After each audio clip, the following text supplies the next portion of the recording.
So I started probably 2005. And yeah, there were no kids classes. Look, I got into Brazilian Jiu-Jitsu in an interesting way, which is I joined the Japanese Jiu-Jitsu gym, which was Mill Hill Jiu-Jitsu Club. And at the time, the one of the instructors there was a guy called Nick Brooks.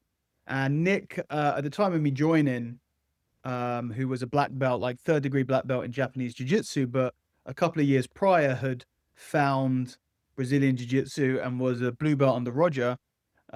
So he was at that point already like, if you've ever trained Japanese Jiu-Jitsu and then you start Brazilian Jiu-Jitsu, just like if you train any traditional martial art and then you start Brazilian Jiu-Jitsu, you go, what have I been wasting my time with? And you immediately quit doing all of the other stuff and you just focus on doing the stuff that really works. And that's pretty much what Nick was doing at the time. So him and a guy called Chris Hearn, who was another one of my very earliest instructors, were two blue belts at the time. And whilst we were doing blocks and throws and punches to the neck, they were in the corner rolling about. And basically, long story short, eventually the other instructor left and Nick took over the club.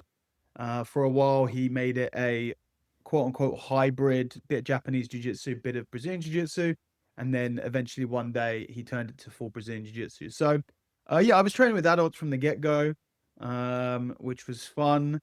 And I was not just the youngest there, but I was smallest there as well. I was 50 kilos when I started. I was a small, skinny kid.